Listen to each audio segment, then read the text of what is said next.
The 8 famous engines. Dear friends, Sir Topham Hatt's engines are now quite famous. They have been on the radio and had many other adventures, but he had another plan. 2 for his engines, and this book will tell you what it was.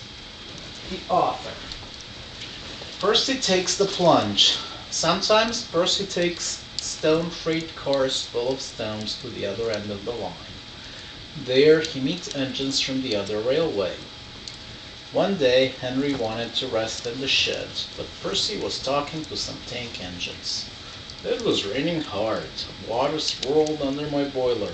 I couldn't see where I was going, but I struggled on. "Ooh, Percy, you are brave."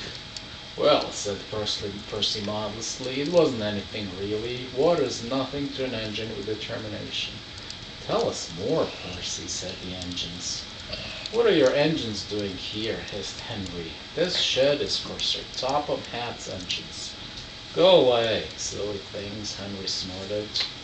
"They're not silly." Percy had been enjoying himself. He was cross because Henry had sent them away. "They're silly, and so are you." "Water's nothing to an engine with determination. Huh!" "Anyway," said cheeky Percy, "I'm not afraid of water. I like it." He ran away singing. "Once an engine attached to a train was afraid of a few drops of rain." Percy arrived home feeling pleased with himself. "Silly old Henry," he chuckled. Later, Thomas and Percy were at the wharf. There was a sign. It said, "Danger." "We mustn't go past it," he said. "That's orders." "Why?" "Danger means falling down something," said Thomas. "I went past danger once and fell down a mine." Percy looked beyond the sign. "I can't see a mine," he said. He didn't know that the foundations of the wharf had sunk, and the rails now sloped downwards to the sea. "Silly sign," said Percy. For days and days he tried to sail past it, but his driver stopped him every time. "No, you don't," he would say. Then Percy made a plan. One day at the top station he whispered to the freight cars, "Will you give me a bump when we get to the wharf?" The freight cars were surprised. They had never been asked to bump an engine before. They giggled and chattered about it the whole way down. "Whoa, Percy, whoa," said his driver, and Percy slowed down obediently at a distant signal. "Driver doesn't know my plan," he chuckled. On, laughed the freight cars.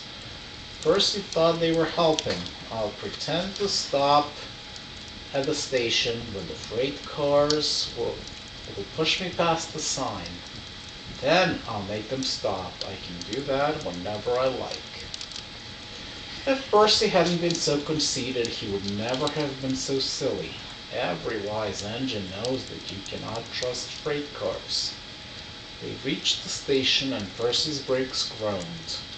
That was the signal for the freight cars. Go on," they yelled and surged forward together. They gave Percy a fearful bump and knocked his driver and fireman off the footplate. "Ow," said Percy, sliding past the sign. The day was misty. The rails were slippery. His wheels wouldn't grip. Percy was frantic. "That's enough," he hissed, but it was too late. Once on the slope, he tobogganed hopelessly down, crashed through the buffers, and slithered into the sea. "You are a very disobedient engine." Percy knew that voice. He groaned. The foreman had borrowed a small boat and rowed Sir Topham Hatt around. "Please, sir, get me out, sir. I'm truly sorry, sir." "No, Percy, we cannot do that till high tide. I hope it will teach you to obey orders." "Yes, sir." Percy shivered miserably. He was cold. Fish were playing hide and seek through his wheels. The tide rose higher and higher. He was feeling his position more and more deeply every minute. It was nearly dark when they brought floating cranes, cleared away the freight cars, and lifted Percy out. He was too cold and stiff to move by himself, so he was sent to the works the next day on Henry's goods train. Well, well, well, chuckled Train, did you like the water? No. I am surprised. You need more determination, Percy. Water's nothing to an engine with determination, you know. Perhaps you will like it better next time. But Percy is quite determined that there won't be a next time. Gordon goes